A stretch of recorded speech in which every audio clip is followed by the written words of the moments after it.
Hey, tonight we're diving into a fascinating journey through one of history's darkest yet most transformative periods.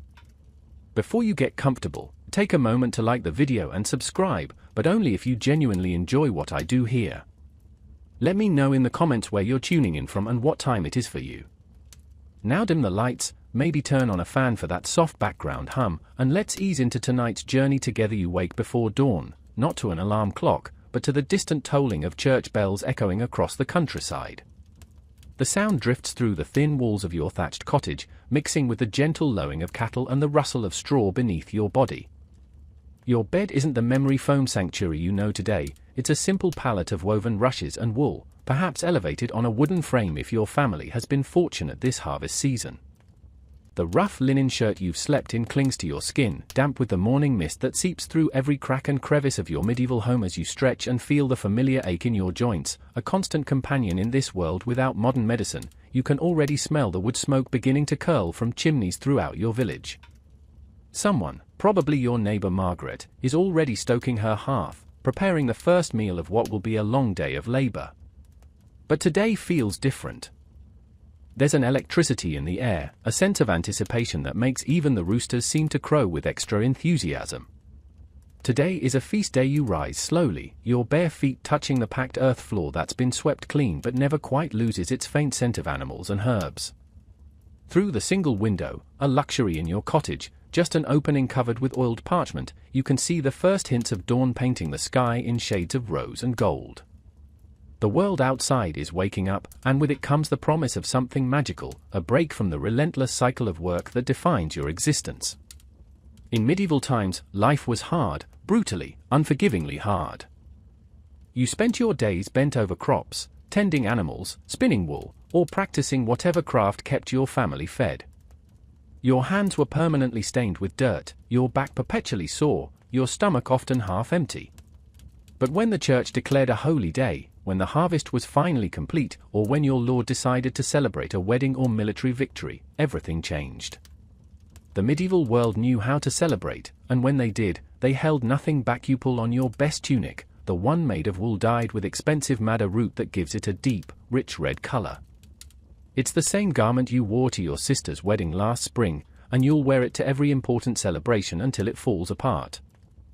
In this world, clothing is precious, each garment representing hours of labor from the sheep's back to the final stitch.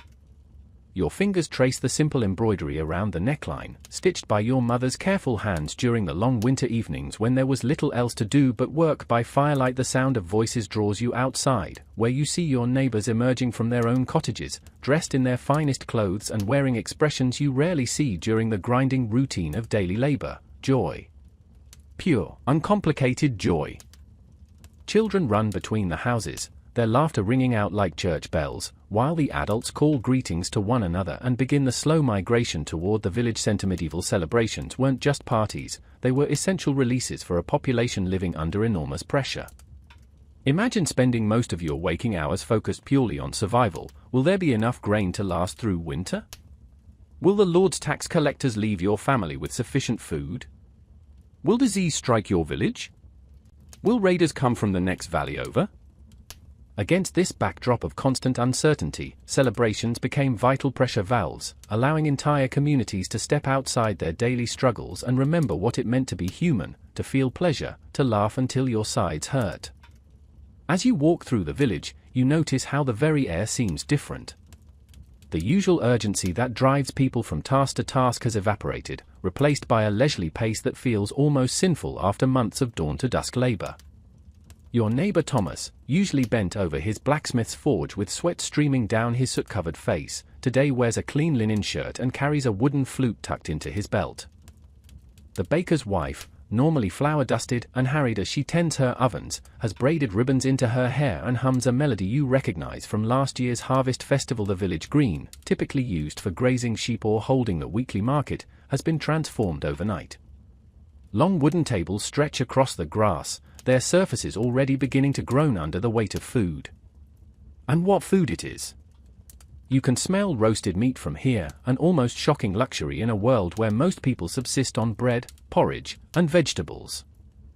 The communal ovens that usually bake the daily loaves have been commandeered for the feast, and the aroma of roasting pork, of beef and mutton fills the air like incense. Medieval feasting was an art form, though it looked nothing like the formal dinner parties of later centuries.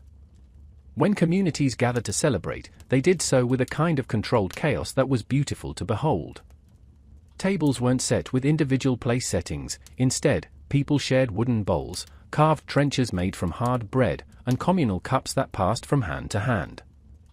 You didn't worry about germs or social distancing. You worried about getting your fair share of the meat before it disappeared. You find yourself seated on a wooden bench next to Edmund, the carpenter's apprentice, a young man whose calloused hands and shy smile have caught your attention more than once during Sunday services.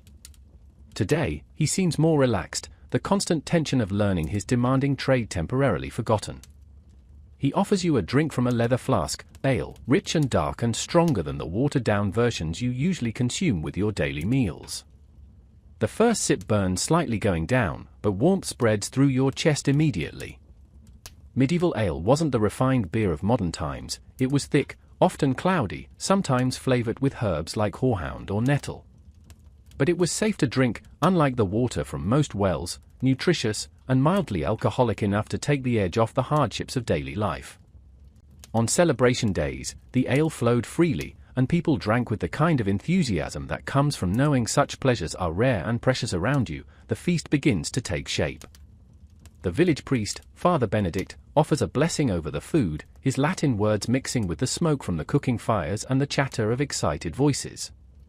His presence here isn't unusual. The medieval church wasn't the stern, joy-suppressing institution many people imagine. While clergy certainly preached about the dangers of excess, they also recognized that celebration and community joy were part of God's plan for humanity. Many of the year's biggest parties were religious festivals, after all. When the blessing ends, a cheer goes up from the crowd, and people surge toward the tables. You might expect chaos, but there's actually a complex social choreography at work. The elderly are served first, then families with young children, then unmarried adults. No one pushes or shoves, partly because everyone knows everyone else in your small village, and partly because community harmony is essential for survival in this harsh world. Your wooden bowl is filled with a thick stew that contains more meat than you'd normally see in a month. Chunks of pork and beef swim in a rich broth flavored with onions, herbs, and precious spices that traveled thousands of miles to reach your remote village. The merchant who sold these spices to your lord probably carried them from India or the Middle East, trading them across countless borders before they ended up in your dinner bowl. Each bite represents an almost unimaginable luxury. Beside the stew, you receive a thick slice of white bread, not the dark, coarse loaves that form the foundation of your usual diet, but bread made from precious wheat flour, soft and slightly sweet. In medieval times, bread was more than food. It was currency, social marker, and religious symbol all rolled into one. The whiter your bread, the higher your status, and today everyone gets to eat like nobility. As you eat, the music begins. Medieval celebrations always included music, but not the polite, background accompaniment you might expect. This was music designed to be heard over conversation, laughter, and the general chaos of a community party. A group of musicians has gathered near the largest table, a man with a lute, another with a wooden flute, and a third with a small drum made from animal hide stretched over a wooden frame. The melodies they play are hauntingly beautiful, built around scales and modes that sound exotic to modern ears. These aren't the complex harmonies of later classical music, but they have their own mesmerizing quality. The songs tell stories, tales of heroic knights, tragic lovers, religious miracles, and comic misadventures. You don't need to read to enjoy these stories. They're delivered directly to your ears in music and verse. Edmund nudges your shoulder and points toward a space that's been cleared near the musicians. People are beginning to dance, and not the formal, choreographed dances of noble courts. These are folk dances, passed down through generations, designed to be performed by ordinary people in ordinary clothes. The steps are simple enough that anyone can join in, but complex enough to create beautiful, swirling patterns. When performed by a group, you hesitate for a moment. You've been working since dawn yesterday preparing for today's feast, and your legs still ache from hauling water and chopping vegetables. But Edmund takes your hand, and something about the music, the warm ale in your belly, and the infectious joy all around you makes resistance impossible. You find yourself pulled into the dancing circle, your feet automatically finding the rhythm that your body has known since childhood. Medieval dancing was intensely social. These weren't performances for an audience, they were community rituals that brought people together physically and emotionally. You hold hands with neighbors you've known all your life, moving through patterns that symbolically recreate the bonds that hold your village together. The steps might represent the cycle of seasons, the relationship between earth and sky, or simply the pure joy of human movement set to music. The dance starts slowly, almost ceremonially, but gradually builds in tempo and intensity.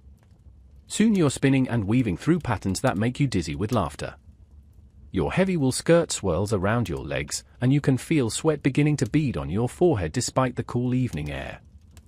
Around you, other dancers are breathing hard and grinning widely, their faces flushed with exertion and happiness. When the music finally stops, you collapse onto the grass beside Edmund, both of you gasping for breath and giggling like children. Your heart pounds not just from the physical exertion, but from something deeper, a sense of connection to your community, to the land, to something larger than your individual struggles. This is what medieval celebration was really about, temporarily transcending the harsh realities of daily life and remembering that humans are capable of creating beauty and joy even in the most difficult circumstances. As the evening progresses, the formal structure of the feast begins to dissolve into something more organic. Small groups form and reform around different activities. Near one table, a group of older men have started a storytelling circle, trading tales of their youth, distant wars, and strange encounters with travelers from far-off lands.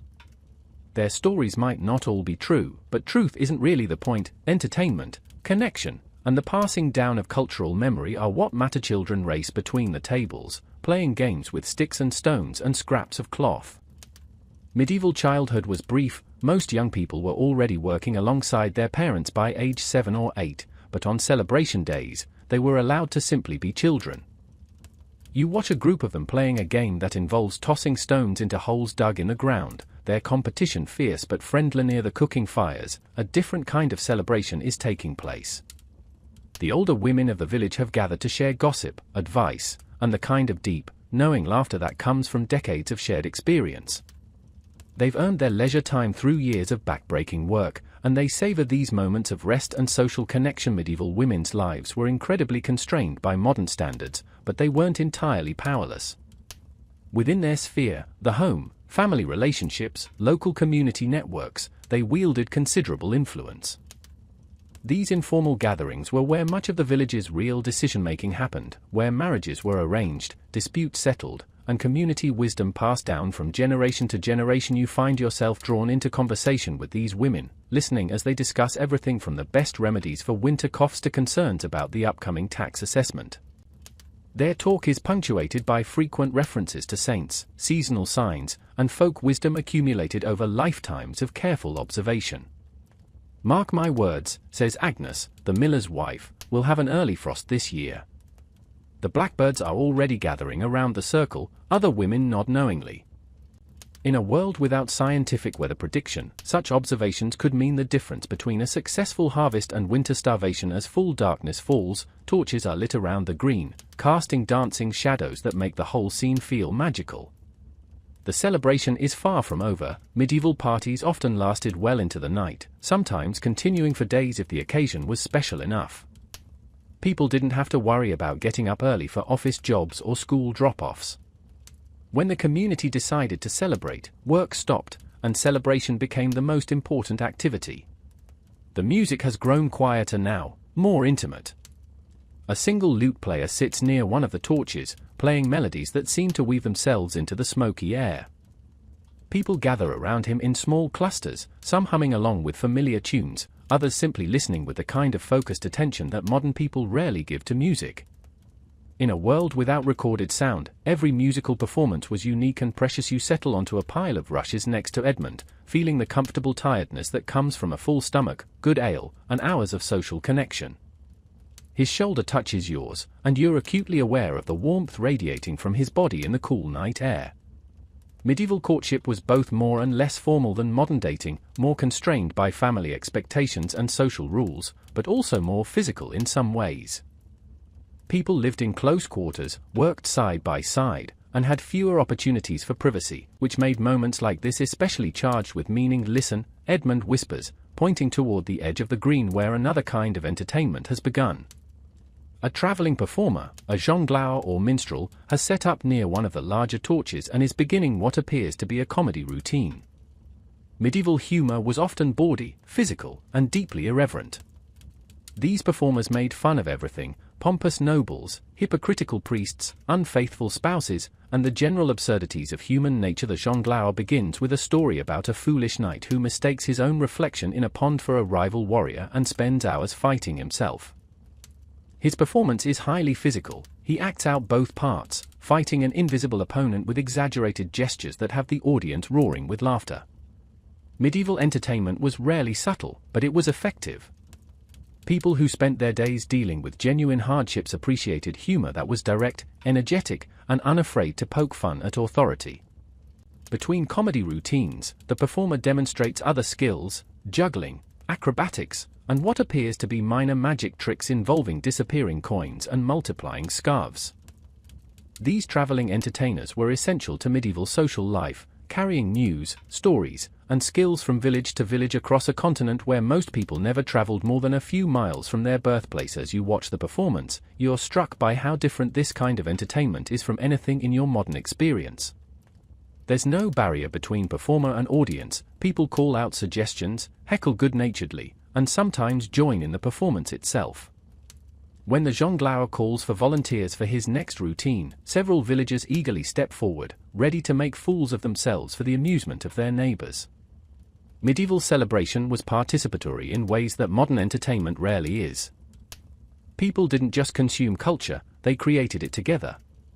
The line between performer and audience was fluid, and everyone was expected to contribute something to the collective entertainment: a song, a story, a dance, or at least enthusiastic participation. As a spectator, the night air grows cooler, and someone builds up the central fire, sending sparks shooting up into the star-filled sky. In this era before light pollution, the heavens display themselves with a clarity that takes your breath away. The Milky Way stretches across the darkness like a river of light, and individual stars shine with an intensity that seems almost close enough to touch. Medieval people had a complex relationship with the night sky. On one hand, they saw it as God's creation, a testament to divine power and beauty.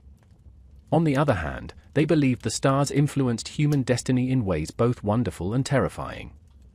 Astrology wasn't pseudoscience to them, it was simply another tool for understanding a universe that seemed vast, mysterious, and often hostile to human plans. But tonight, under these stars, surrounded by your community and filled with good food and drink, the universe doesn't feel hostile at all. It feels like home. You lean back against Edmund's shoulder and let the sounds of celebration wash over you: laughter, music, conversation, the crackle of fire, the distant lowing of cattle settling down for the night. Someone starts singing a song you recognize, a ballad about lovers separated by war but eventually reunited through faithful waiting and divine intervention.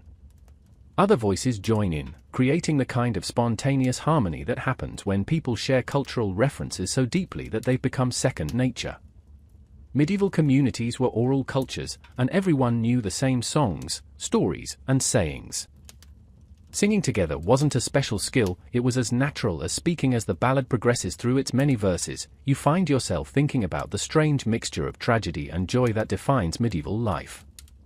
The song's lovers face terrible hardships: separation, poverty, false accusations, imprisonment, but their story ends happily because they maintain faith in love and God. This wasn't naive optimism, it was a sophisticated understanding that life contains both beauty and suffering, often simultaneously. Medieval people didn't expect life to be easy or fair. They expected it to be hard, unpredictable, and often painful. But they also believed that human connections, love, friendship, community, faith, could provide meaning and joy even in the darkest circumstances. Tonight's celebration was proof of that philosophy in action. The formal feast is long over, but food continues to appear throughout the evening. Medieval hospitality was legendary, partly because it was essential for survival in a world where travel was dangerous and expensive. If you were journeying from one place to another, you depended on the kindness of strangers for food and shelter. This created a culture where sharing resources, especially during celebrations, was both a moral obligation and a practical investment in your own future security. Someone passes you a piece of honeyed cake, a luxury so rare that you eat it slowly, savoring each sweet bite. The honey was probably collected from wild bees by brave souls willing to risk multiple stings for the chance to harvest liquid gold. Sugar was unknown in most of medieval Europe. Honey and fruit were the only sweeteners available, making treats like this cake precious beyond modern understanding. The cake's texture is dense and slightly gritty compared to modern confections, but the flavor is intensely satisfying. Mixed with the honey, you can taste hints of the wildflowers that fed the bees: clover, heather, perhaps a touch of rosemary from the herb gardens behind the church.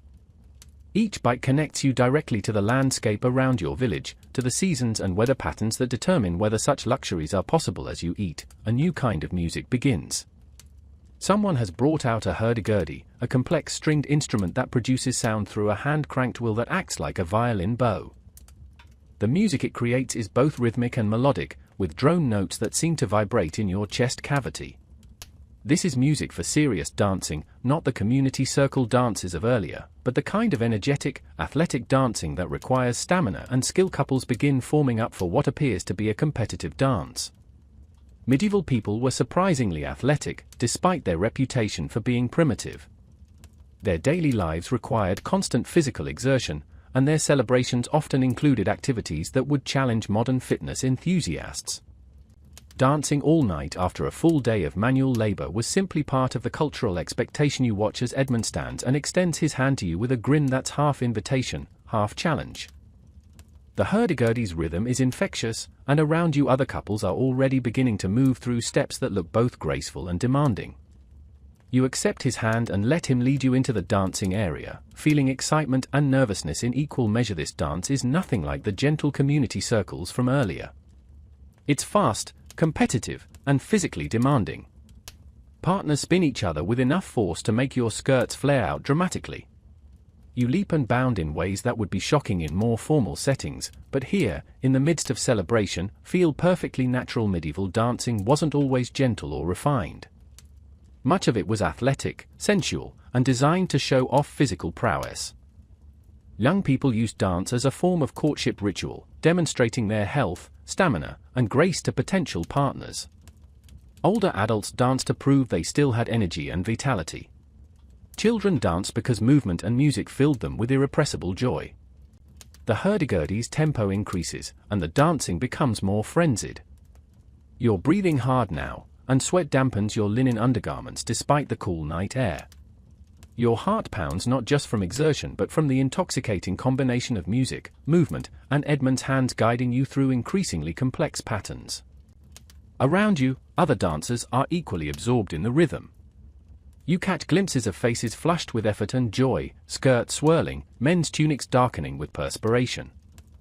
This is celebration as physical expression, community bonding through shared exertion and shared pleasure. When the music finally stops, the silence feels almost shocking.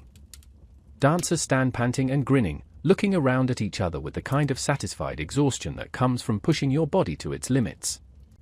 Someone calls for ale, and cups are passed around the circle of sweaty, happy people. You collapse onto the grass beside Edmund, both of you too winded to speak for several minutes. When your breathing finally returns to normal, you realize that something has shifted between you. The physical intimacy of the dance, the shared exertion, the way he guided you through movements that required complete trust, all of it has created a new level of connection that feels both thrilling and slightly dangerous. Medieval relationships developed along different timelines than modern ones. People married younger, often based on family arrangements rather than personal choice. But that didn't mean romance was absent from their lives. It simply took different forms, expressing itself through shared work, community celebration, religious devotion, and moments like this one, quiet intimacy in the midst of public festivity. The celebration is beginning to wind down now, though groups of determined revelers show no signs of stopping. Medieval parties often continued until dawn, especially during major festivals or harvest celebrations. People understood that such opportunities for pure enjoyment were rare and precious, to be savored fully while they lasted. Some families with young children are beginning to drift home, carrying sleeping toddlers who couldn't quite make it through the entire night of festivities. The older residents are settling into comfortable spots around the fire, content to watch and listen rather than participate actively. But the core group of young adults and middle-aged celebrants shows no sign of flagging. Someone produces a set of wooden dice, and a gambling circle forms near one of the torches. Medieval people loved games of chance, despite frequent church warnings about the spiritual dangers of gambling. Dice games, in particular, were popular at all levels of society, from peasant gatherings like tonight's feast to the great halls of nobles and kings. The game appears to be a simple one involving predicting the sum of multiple dice throws, but the betting grows surprisingly intense. People wager coins, pieces of jewelry, promises of future labor, and even articles of clothing. The stakes aren't high enough to cause real hardship, but they're significant enough to make each throw exciting. You watch Edmund contribute a small copper coin to the pot, probably worth a day's labor for someone of his status. Medieval economics operated on principles very different from modern market systems. Most transactions involved barter or service exchange rather than cash payments. Coins were precious, often hoarded for emergencies or special occasions like tonight. The dice are carved from bone, probably from cattle slaughtered for previous feasts. Nothing was wasted in medieval communities. Bones became dice, tools, buttons, and decorative objects. The craftsmanship is surprisingly sophisticated, with each die perfectly balanced and decorated with tiny carved dots that catch the torchlight as they tumble across the cloth-covered ground. As the game progresses, the betting becomes more creative. One young woman wagers a song. She'll perform any ballad the winner requests. A farmer bets a day's help with his harvest. The blacksmith's apprentice offers to sharpen any blade for free. These aren't just monetary transactions, they're social contracts that will strengthen community bonds long after tonight's celebration ends. Medieval gambling wasn't just about winning money or goods, it was about demonstrating courage, wit, and social status. The willingness to risk something valuable showed that you were confident in your luck, your skill, or your ability to recover from loss. The stories that emerged from gambling sessions became part of community folklore, told and retold for years afterward. Edmund wins a round and chooses the song option as his prize. The young woman who offered it, Sarah, the weaver's daughter, stands and begins a haunting melody about a princess who disguises herself as a knight to rescue her imprisoned father. Her voice is clear and strong, carrying easily across the green and drawing listeners from other activities. Medieval ballads often featured strong female characters who defied conventional gender roles through cleverness, courage, or supernatural intervention. These stories served as both entertainment and subtle social commentary, allowing communities to explore ideas about power, justice, and individual agency within relatively safe fictional frameworks. As Sarah's song continues, other conversations gradually fade until nearly everyone at the celebration is listening. This is the power of live performance in an oral culture. It can command attention in ways that recorded entertainment rarely achieves. Every verse is a gift that exists only in this moment, for this specific audience, under these particular stars. The ballad has dozens of verses, each more elaborate than the last.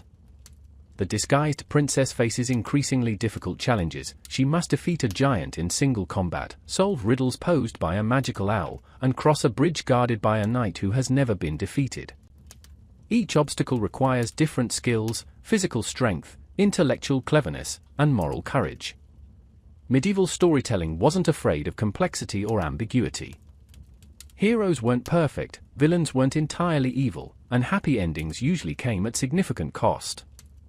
The princess in Sarah's ballad succeeds in her quest, but only after sacrificing her youth, her beauty, and her chance for romantic love. Victory is possible, the story suggests, but it requires giving up other forms of happiness.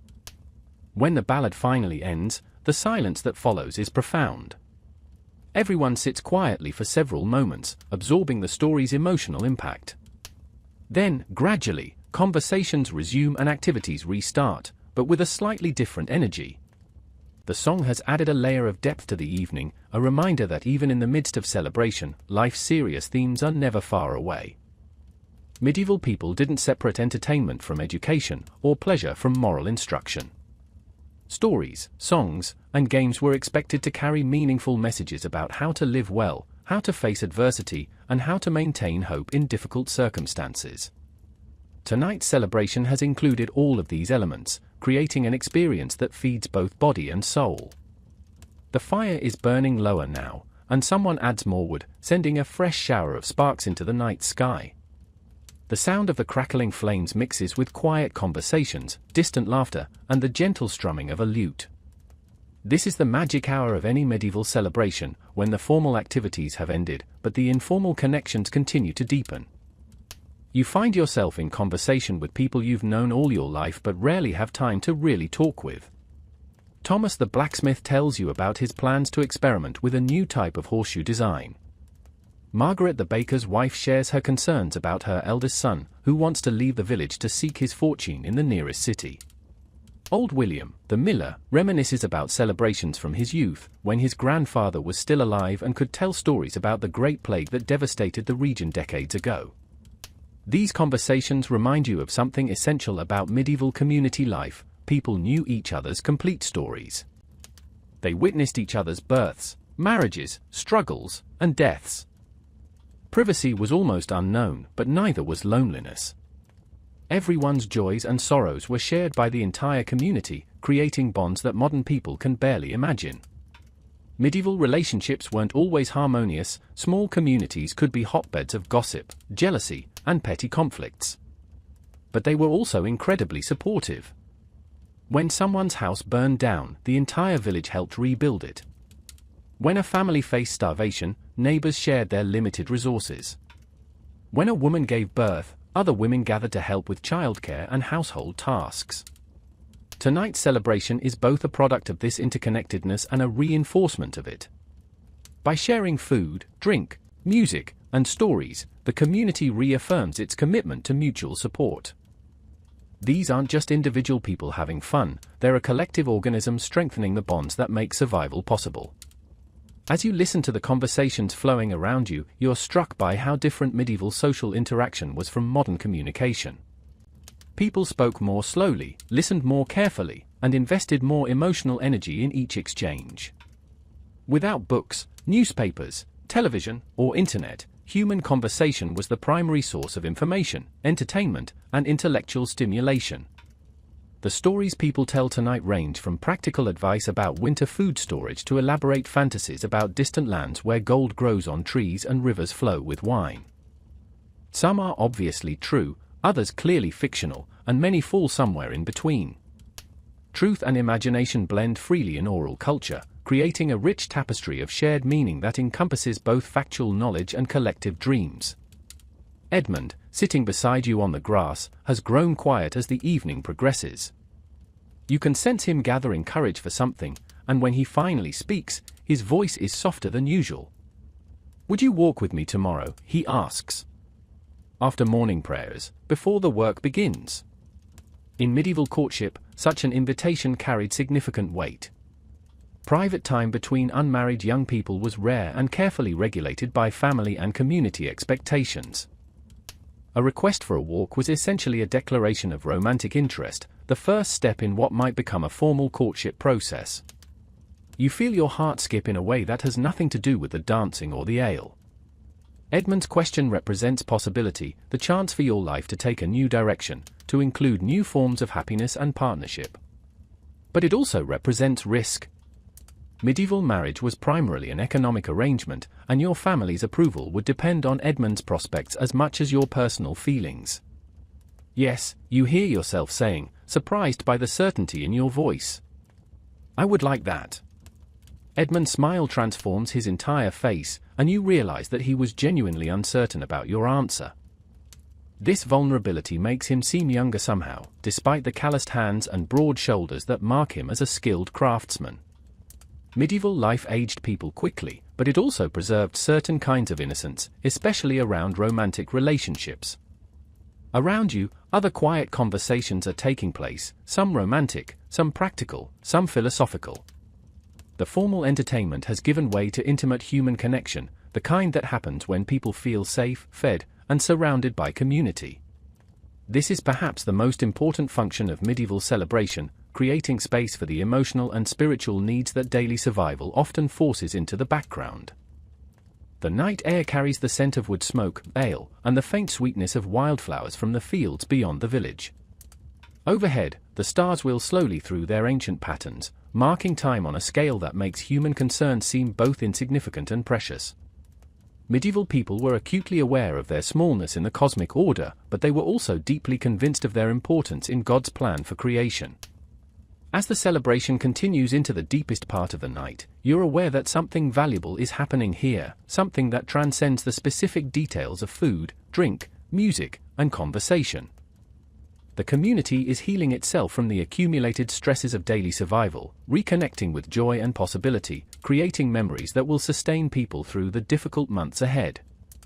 Medieval celebrations weren't just parties, they were essential social medicine, carefully timed doses of happiness that made hardship bearable. The church calendar, with its cycle of feast days and festivals, provided a rhythm of celebration that punctuated the year with reliable opportunities for community joy. Harvest festivals marked the successful completion of agricultural cycles.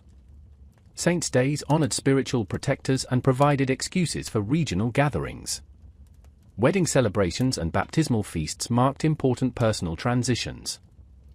But beyond their social and psychological functions, medieval celebrations were also expressions of a particular worldview, one that saw pleasure, beauty, and community joy as gifts from God rather than temptations to be resisted.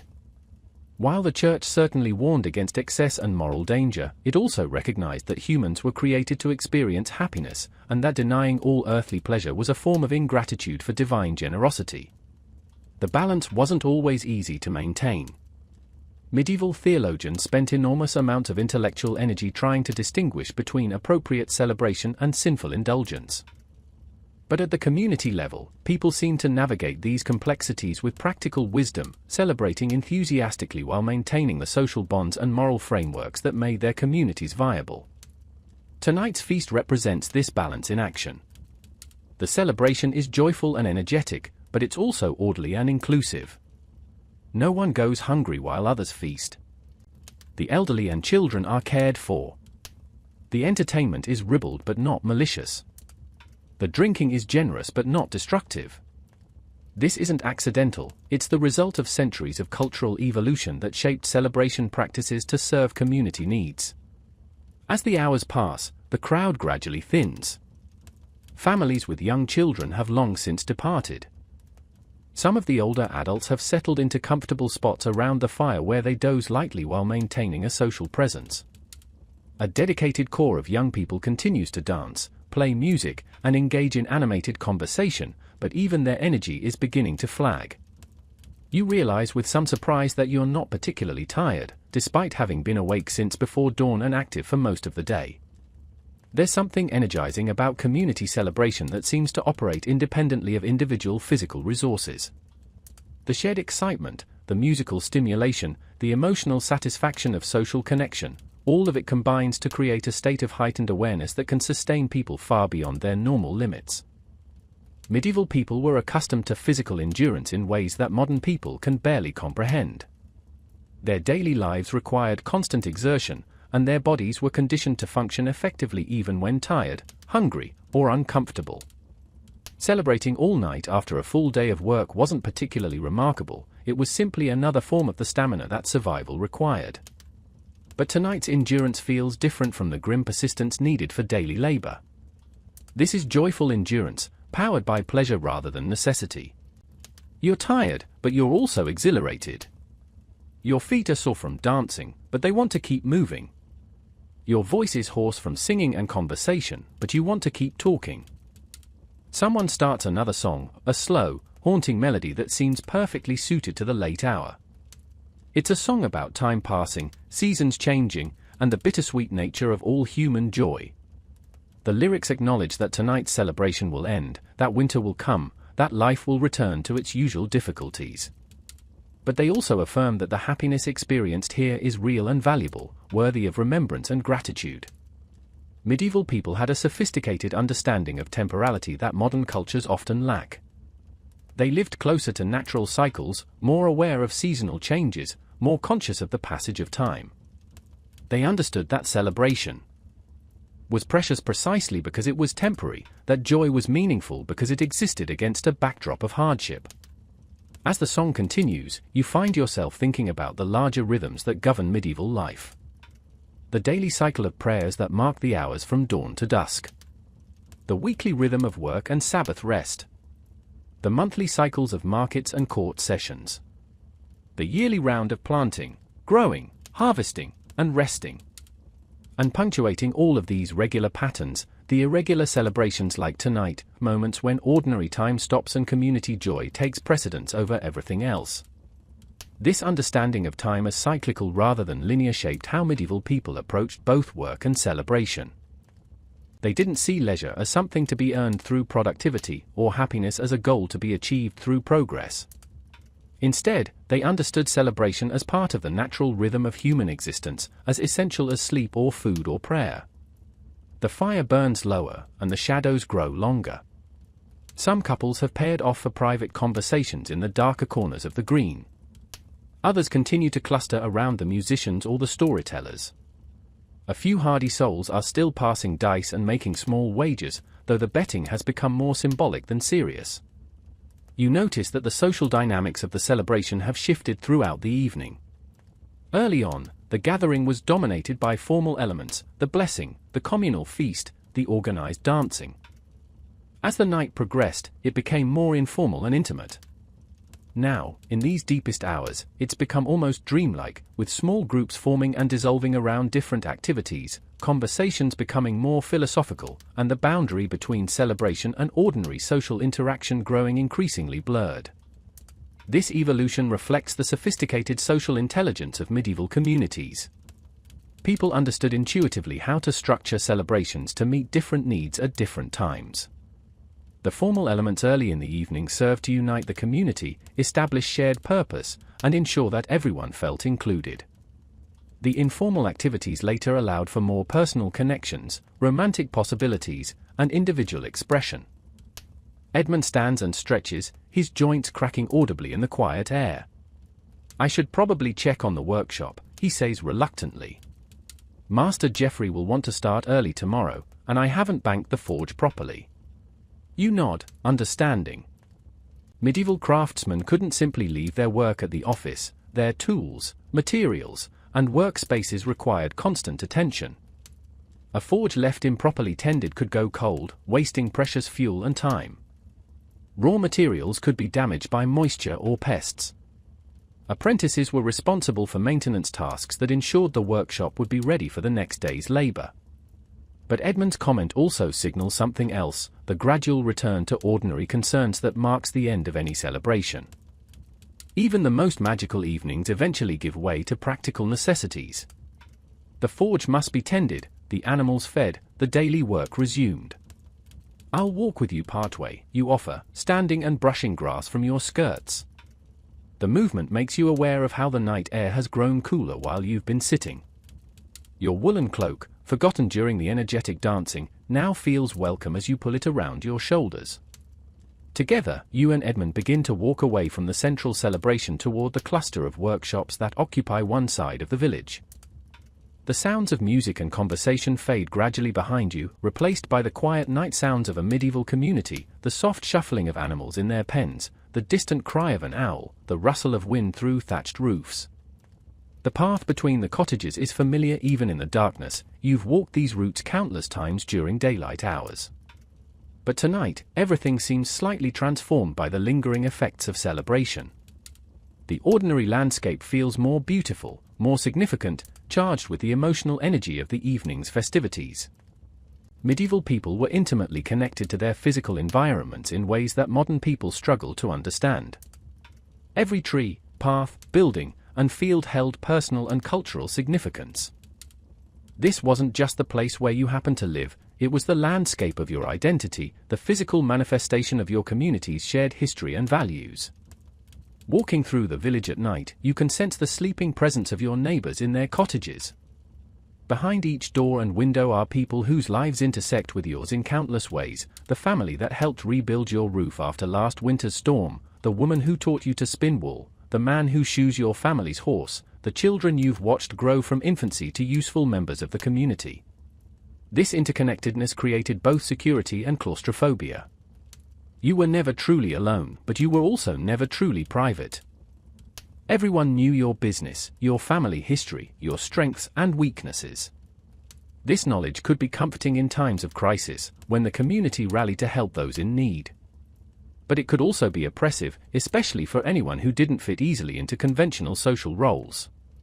Tonight's celebration has reminded you of the positive aspects of this interconnectedness, the way shared joy can amplify individual happiness, the way community support can make even modest pleasures feel abundant. But walking through the quiet village, you're also aware of the watchful presence behind the dark windows, the way even your innocent walk with Edmund will probably be noticed and discussed tomorrow. Medieval communities operated on principles of collective responsibility that extended far beyond modern concepts of social obligation. Everyone's behavior affected everyone else's welfare, so everyone had both the right and the duty to monitor and influence their neighbors' choices. This wasn't nosiness, it was survival strategy in a world where individual mistakes could have catastrophic community consequences. You reach the workshop area, where the day's heat still radiates from the blacksmith's forge despite the banked fires. The air here smells of hot metal, coal dust, and the particular sharpness that comes from iron being shaped under hammer blows. These are the sense of productivity, of human skill transforming raw materials into useful objects. Edmund's carpentry workshop sits next to the blacksmith's forge, and you can see wood shavings scattered around the entrance even in the dim starlight. Medieval craftsmanship operated on principles of apprenticeship and guild regulation that ensured high quality while limiting competition. Edmund has spent 7 years learning his trade, progressing from simple tasks like sweeping floors and organizing tools to complex joinery that requires both mathematical precision and artistic sensibility. The celebration was wonderful, Edmund says as he checks the workshop's security arrangements. I haven't enjoyed an evening so much since last Harvest Festival. His comment reminds you of how rare such pleasures were in medieval life. People didn't have access to constant entertainment, no books for most, no theaters, no concerts except during special occasions. Community celebrations like tonight's feast were among the few opportunities for pure enjoyment, making them precious beyond modern understanding. It was perfect, you agree, meaning it completely. Despite the simple food, crude furniture, and lack of modern conveniences, tonight has provided something that many contemporary celebrations struggle to achieve: genuine community connection, shared pleasure, and the sense that everyone present was both contributing to and benefiting from a collective experience. Medieval people understood something that modern cultures often forget, that the best celebrations are those where everyone is both audience and performer, where the entertainment emerges from the community itself rather than being provided by external sources. Tonight's feast succeeded because everyone contributed something: food, labor, music, stories, laughter, attention. As you and Edmund complete his security check and begin the walk back toward the residential area of the village, you realize that the celebration has fundamentally changed your relationship. The evening's shared experiences, dancing together, eating from the same bowls, laughing at the same jokes, sitting close enough to feel each other's warmth, have created an intimacy that didn't exist this morning. Medieval courtship often developed through exactly these kinds of community experiences. Young people didn't have many opportunities for private interaction, so they learned about each other through observation and participation in group activities. Dancing revealed grace, stamina, and willingness to cooperate. Conversation during feast times showed intelligence, humor, and social skill. Behavior during games and competitions demonstrated character under pressure. Tonight has been an extended audition for both of you, a chance to observe each other in various social situations and evaluate compatibility. The fact that you've both enjoyed the evening, that you've worked well together as dancing partners, that you've found each other's company pleasant during quiet moments, all of this information will influence your family's attitudes toward a potential match. Tomorrow, Edmund says as you approach the area where your paths diverge toward your respective homes, when we walk together, would you mind if I brought my uncle with us? He's been asking to meet you properly. The request confirms what you suspected: Edmund is serious about courtship, serious enough to involve family members in the process. In medieval culture, marriage negotiations were family affairs, not just personal decisions. Edmund's uncle, as his closest male relative and potential business partner, would need to approve any serious romantic relationship. Of course, you reply, though you feel a flutter of nervousness. Meeting Edmund's family formally will transform your casual interest into something much more consequential. Once families become involved, expectations develop, reputations become attached to outcomes, and casual flirtation becomes serious business. But as you look at Edmund's hopeful face in the starlight, you realize that you're ready for this next step.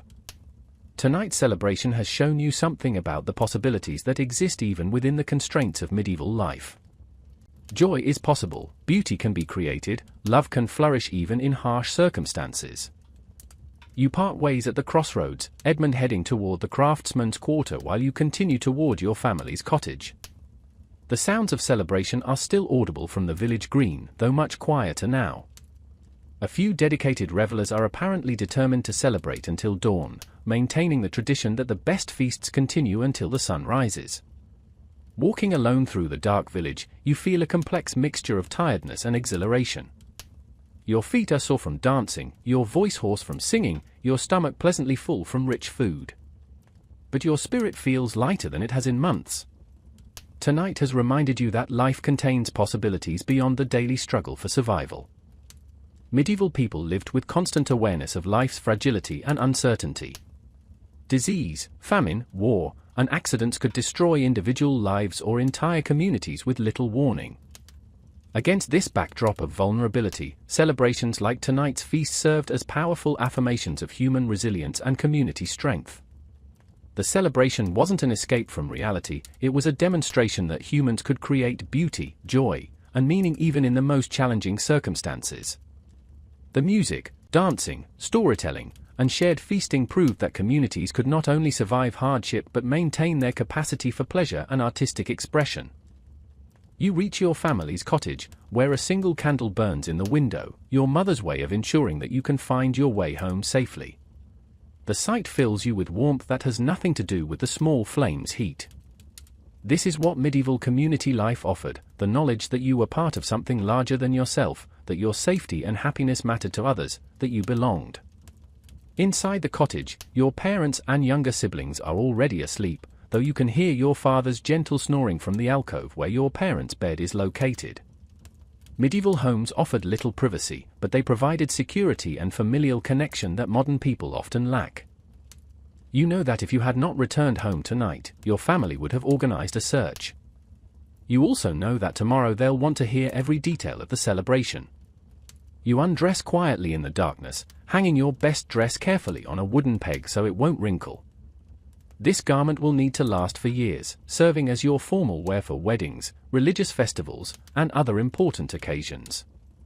The care you take with it represents the medieval understanding that material possessions are precious and must be preserved through careful maintenance. Sliding into your narrow bed, you pull the woolen blankets up to your chin and listen to the familiar sounds of your family sleeping around you. In a few hours, the daily routine will resume: morning prayers, breakfast preparation, work assignments, the endless cycle of tasks that keep the household functioning. But tonight has created a store of happy memories that will sustain you through weeks of ordinary labor. Medieval people understood that memory was one of their most valuable possessions.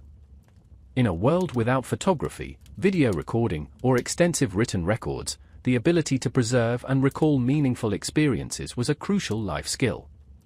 Tonight's celebration will be remembered, discussed, and embellished in countless conversations over the coming months and years. The stories that emerge from tonight will become part of the village's cultural heritage: the song that Sarah sang so beautifully, the dance competition that left everyone breathless, the jokes that the traveling jongleur told, the moment when old William surprised everyone by joining the young people's energetic dancing. These memories will be shared with children, visitors, and future generations, becoming part of the community's ongoing narrative about itself. As you drift toward sleep, you can still hear faint sounds from the village green where the most dedicated celebrants continue their festivities. Their voices carry across the quiet night air laughter, conversation, the occasional burst of song. These sounds remind you that while your personal celebration has ended, the community's joy continues. Medieval celebrations often lasted for days, especially during major religious festivals or seasonal transitions. People understood that such opportunities for collective happiness were rare and valuable, deserving of extended attention. The practical work of survival would resume soon enough. For now, the priority was to experience and preserve every possible moment of communal pleasure. Tomorrow will bring new challenges and new possibilities. You'll meet with Edmund and his uncle, beginning a courtship process that might lead to marriage and a completely different life. You'll return to your regular work responsibilities, helping your family prepare for winter and fulfill their obligations to the local lord. You'll participate in the daily round of prayers, meals, and social interactions that structure medieval community life. But tonight has changed something fundamental about how you understand your place in the world. You've experienced the power of community celebration to transform ordinary people and ordinary places into something magical. You've felt the deep satisfaction that comes from contributing to collective joy while simultaneously being nourished by it. Medieval life was hard, often brutal, frequently unfair. People died young, worked constantly, and faced uncertainties that modern people can barely imagine. But they also understood things that contemporary cultures have largely forgotten: that celebration is a form of resistance against despair, that community joy can make individual suffering bearable, that humans have the capacity to create beauty and meaning under even the most difficult circumstances. As sleep finally overtakes you, your last conscious thought is gratitude for the food you've eaten, the music you've heard, the dances you've shared, the connections you've made, and the possibilities that tomorrow might bring. Medieval people lived with constant awareness that life was a gift, precious precisely because it was fragile and temporary. The sounds from the village green grow fainter as the night deepens, but they don't disappear entirely. Somewhere in the darkness, your neighbors are still celebrating, still creating the bonds of community that make survival possible and life meaningful. Their persistence reminds you that the human capacity for joy is remarkably resilient, capable of flourishing even in the harshest circumstances. In your dreams, you'll dance again under the stars, share meals with friends and neighbors, listen to stories that connect you to something larger than your individual existence. These dream celebrations will be nourished by tonight's real experiences, creating a reservoir of happiness that will sustain you through whatever challenges lie ahead. Medieval people understood that celebration wasn't a luxury to be enjoyed only after all practical needs were met; it was a necessity, as essential to human flourishing as food, shelter, or safety. Tonight's feast has demonstrated that truth in the most vivid possible way, creating memories that will enrich not just your own life, but the collective life of your entire community for years to come. The last sounds of celebration fade into the night silence, but their impact will resonate far beyond this single evening. Tomorrow, the village will wake with sore feet, hoarse voices, and happy hearts. The bonds strengthened tonight will influence countless future interactions, decisions, and possibilities. The joy experienced here will become part of the community's ongoing story about itself, evidence that even in the darkest times, humans can create light. And in that understanding, that celebration is both resistance and affirmation, both escape and engagement, both individual pleasure and collective necessity, lies perhaps the most important lesson that medieval communities can teach modern people about the art of living well in an uncertain world. The morning after a medieval celebration dawned differently than ordinary days. You wake not to the harsh clang of church bells calling the village to early prayers, but to the gentler sounds of a community slowly stirring from the deepest sleep many had enjoyed in months. Through the oiled parchment that covers your cottage window, you can see that the sun has already climbed higher than usual. Even the priests, it seems, have granted themselves and their flock a merciful reprieve from the rigorous schedule that normally governs medieval life. Your body feels the pleasant aches that come from a night of genuine celebration. Your legs are stiff from hours of dancing, your throat slightly raw from singing and laughter, your stomach still comfortably full from the richest meal you've eaten since last harvest festival. These physical reminders of joy feel almost luxurious in a world where bodily discomfort usually signals hunger, exhaustion, or illness rather than the after effects of pleasure. As you dress in your everyday clothes, rough woolen dress, linen undergarments, leather shoes that have been resoled twice, you're acutely aware of the contrast with last night's finery. Medieval people lived with stark distinctions between ordinary and special occasions, partly because resources were so limited that true luxury could only be afforded rarely, and partly because the contrast itself was meaningful. The difference between everyday brown wool and festival day crimson silk wasn't just economic, it was psychological, spiritual, a reminder that life contained different kinds of experiences requiring different kinds of attention. Outside your cottage, the village is slowly coming back to life with the unhurried pace of people who have nowhere urgent to be for once. Medieval communities operated on rhythms that modern people struggle to understand: long periods of intense, focused labor punctuated by complete rest, seasonal cycles that demanded different kinds of work at different times of year, and social customs that recognized the human need for recovery after intense experiences. You can see neighbors emerging from their homes with the same slightly dazed expression you probably wear, the look of people returning to ordinary consciousness after touching something transcendent. The village green, scene of last night's festivities, shows clear evidence of celebration: scattered rushes, cold fire pits, forgotten cups and bowls, the wooden platforms that served as impromptu stages for musicians and storytellers. But already, without any formal organization, people are beginning the cleanup process. Medieval communities couldn't afford waste. Every cup, bowl, bench, and piece of fabric that was used for celebration needed to be recovered, cleaned, and stored for future use. This cleanup wasn't seen as drudgery but as part of the celebration itself, a communal activity that extended the social connections formed during the feast while transitioning back to everyday concerns. You join the informal work party, helping to stack wooden benches, collect scattered utensils, and bundle the rushes that covered the ground for use as animal bedding.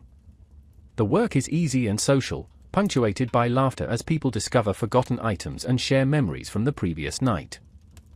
Someone finds a shoe that was apparently lost during the most energetic dancing.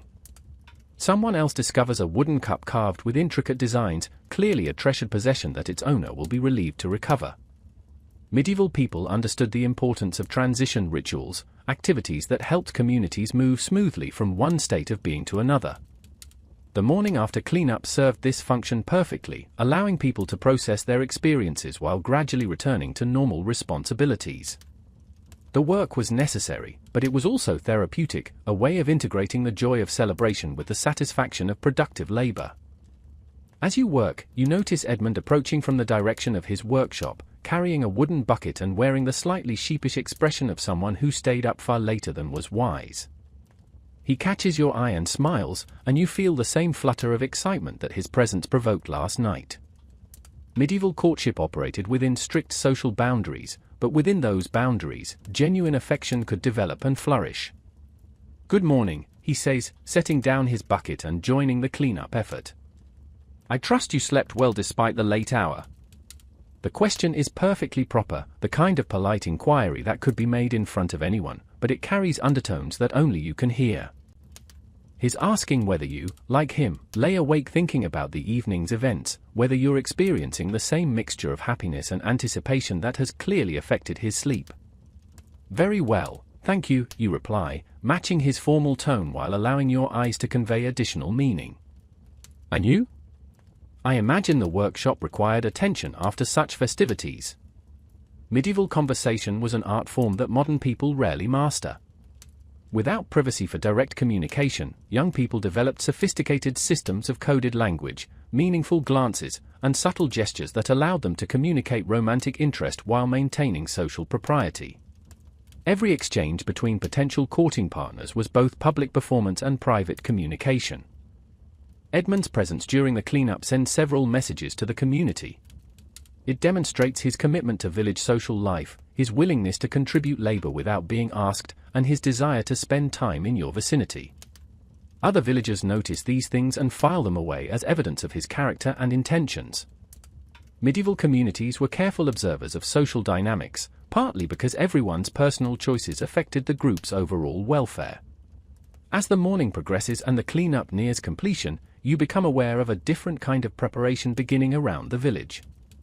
Today may be a rest day following celebration, but tomorrow will mark the return to regular work schedules, and there are always tasks that can't be postponed indefinitely. Animals need feeding, fires require tending, and the endless cycle of food preparation must continue. Medieval life operated on multiple overlapping rhythms: daily, weekly, seasonal, and religious cycles that created complex patterns of work and rest. The day after a major celebration occupied a unique position in this schedule, not quite a work day, not quite a Sabbath, but something in between that allowed for both recovery and gentle productivity.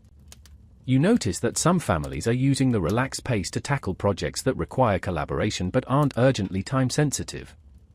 The miller and his sons are repairing thatch on their cottage roof, work that's easier with multiple hands but can be done slowly and socially.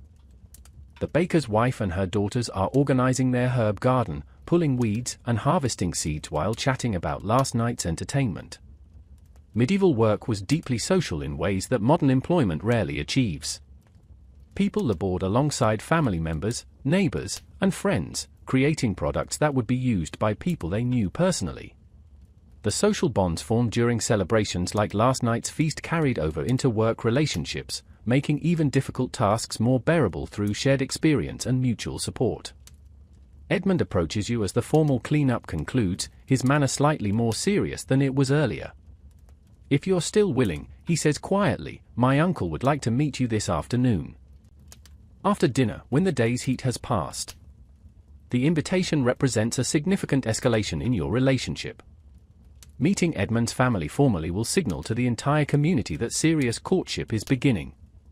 Medieval villages were small enough that such developments became public knowledge immediately, subjecting both families to increased scrutiny and social pressure. "I would be honored," you reply, meaning it despite the nervousness that accompanies anticipation. Medieval people married younger than their modern counterparts, often in their teens or early 20s, and they approached marriage as an economic and social alliance as much as a romantic partnership.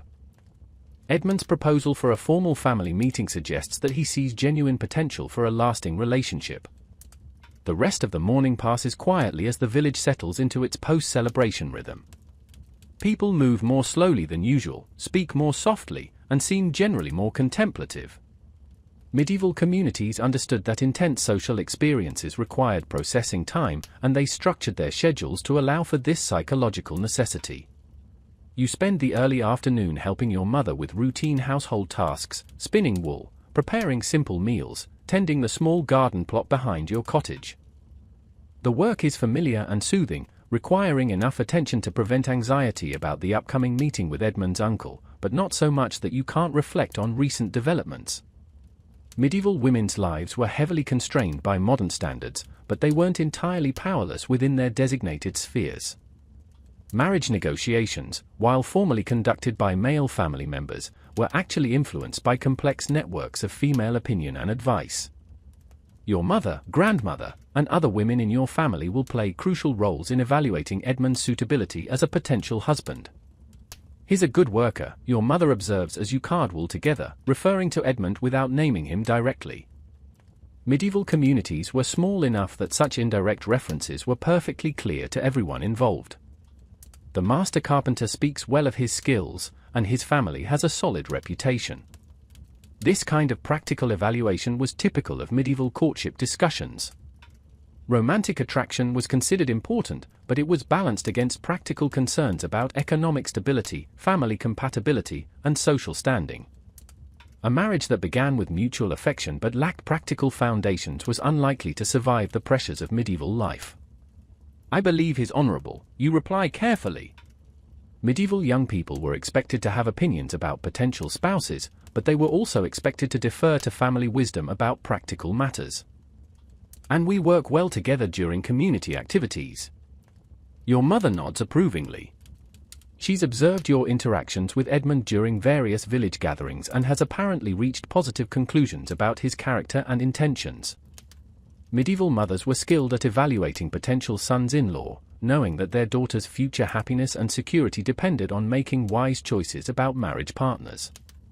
As afternoon fades toward evening, you change into clean clothes, not your finest garments, which would seem presumptuous for an informal family meeting, but something that shows respect for the occasion.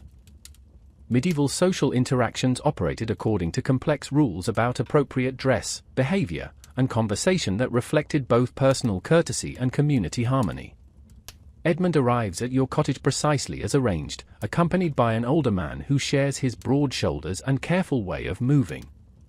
This must be Uncle Robert, the master carpenter who has trained Edmund in his trade and will play a crucial role in any marriage negotiations. Medieval apprenticeship created relationships that were almost as close as those between parents and children, and master craftsmen often became surrogate fathers to their apprentices. The formal introductions are brief but significant. Uncle Robert examines you with the careful attention of someone evaluating both your personal qualities and your potential contribution to his family's welfare. Medieval marriages weren't just unions between individuals, they were alliances between families, and every member of those families had legitimate interests in the outcome. The walk you take together follows traditional patterns for such occasions. Uncle Robert leads the conversation, asking polite questions about your family, your skills, and your understanding of the responsibilities that marriage would entail. Medieval courtship interviews were direct by modern standards, focusing on practical concerns rather than romantic feelings. Edmund tells me you're skilled at spinning and weaving, Uncle Robert observes as you walk along the path that leads toward the fields beyond the village. These are valuable abilities for a craftsman's wife. Medieval women's economic contributions to their households were significant and varied. A skilled spinner could produce thread that was both useful for domestic needs and valuable for trade. A talented weaver could create cloth that enhanced her family's social standing while also generating income. These weren't hobbies, they were essential economic skills that directly affected family prosperity. My mother has taught me well, you reply, and I enjoy the work. I also help with brewing, gardening, and food preservation. Medieval wives were expected to manage complex household economies that included food production, textile manufacture, financial planning, and often participation in their husbands' trades. The skills required were extensive and demanding, requiring both technical knowledge and business acumen. Uncle Robert nods thoughtfully. He's evaluating not just your current abilities, but your potential for learning, adapting, and contributing to a craftsman's household that would have different requirements than your current farming family. Medieval marriages often required women to master new skills related to their husbands' occupations. As the conversation continues, you begin to understand that this isn't just an interview, it's a negotiation. Uncle Robert is assessing your value as a potential addition to his family, but he's also allowing you to evaluate the opportunities that marriage to Edmund would provide. Medieval women had fewer choices than modern ones, but they weren't entirely passive in marriage arrangements. The path leads to a small hill that overlooks the village and surrounding countryside. From this vantage point, you can see the complete layout of your community, the clustered cottages, the church with its stone tower, the Lord's Manor House in the distance, the fields where different families grow their crops, the common pastures where animals graze under collective supervision. Medieval communities were carefully organized to maximize both productivity and social cohesion. Every building, field, and path served multiple functions, and every family's welfare was interconnected with the community's overall success. Marriage wasn't just a personal decision, it was part of the larger pattern of relationships that kept the entire social system functioning. A craftsman's wife has certain advantages, Uncle Robert observes, gesturing toward the village below. More varied work, closer involvement with trade and commerce, opportunities to develop specialized skills that farming families rarely need. He's describing the reality that marriage to Edmund would change your social and economic position within the community. Medieval social mobility was limited but not impossible, and marriage was one of the primary mechanisms through which people could improve their circumstances. The conversation continues as evening shadows lengthen across the countryside. You discuss practical matters, living arrangements, work responsibilities, family expectations, with the kind of directness that might seem unromantic to modern sensibilities but was essential for successful medieval marriages. Throughout the discussion, Edmund remains mostly quiet, occasionally adding information about his work or future plans, but generally allowing his uncle to conduct the formal negotiations. Medieval courtship involved young people as active participants, but it also recognized that marriage decisions affected entire families and should involve input from experienced adults. As the meeting concludes and you prepare to return to the village, Uncle Robert's manner becomes warmer and more personal. "You seem like a sensible young woman," he says, "with good skills and proper understanding of what marriage requires. Edmund has chosen well, I believe." This statement represents formal approval from Edmund's family, the essential first step in medieval courtship progression. Without family support, romantic relationships couldn't develop into marriage, regardless of personal feelings between the young people involved. Walking back through the village in the gathering dusk, you feel a complex mixture of excitement and apprehension. The meeting has gone well, better than you dared hope, but it has also made your situation more serious and consequential. Medieval courtship moved quickly once family approval was obtained, and you may find yourself engaged and married within a matter of months. The evening air carries the familiar sense of wood smoke and cooking food as families prepare their suppers. Village life is returning to its normal rhythms after the disruption of celebration, but something fundamental has changed for you. The possibility of a different future has become real and immediate. Medieval women often faced marriage with mixed feelings. It offered security, social recognition, and the opportunity to establish their own households, but it also meant leaving familiar surroundings and taking on new responsibilities with people they might not know well. Even when romantic attraction was present, marriage represented a major life transition that required courage and adaptability. As you reach your family's cottage, Edmund and his uncle take formal leave with the kind of courteous ceremony that medieval communities used to mark important social transitions. "We'll speak again soon," Uncle Robert says, about practical arrangements and timing. Medieval marriage negotiations typically moved quickly once initial approval was secured. Families didn't see benefit in prolonged engagements. Practical considerations like agricultural seasons, household needs, and economic opportunities influenced timing decisions more than romantic preferences. Inside your cottage, your family is waiting with barely concealed curiosity about the outcome of your meeting. Medieval families were deeply involved in each member's major life decisions, both because individual choices affected family welfare and because collective wisdom was considered more reliable than personal judgment. Your parents' questions are gentle but thorough. They want to understand Uncle Robert's assessment of your suitability, Edmund's prospects as a craftsman, and your own feelings about the proposed match. Medieval parents cared about their children's happiness, but they also understood that successful marriages required practical foundations as well as personal compatibility. "He seems like a good man," your father observes after hearing your account of the evening's conversation. "The carpenter's trade is stable, and his family has an honest reputation. You could do much worse." This measured approval reflects medieval attitudes toward marriage that balanced practical and emotional considerations. Perfect matches were rare, but good matches, relationships built on mutual respect, compatible temperaments, and solid economic foundations, were achievable goals that could lead to satisfying lives. As you prepare for bed, you realize that today has marked a fundamental transition in your life's trajectory. Yesterday, you were simply a young woman helping her family and participating in community life. Tonight, you're a potential bride, someone whose future is being actively negotiated and planned by people who care about your welfare.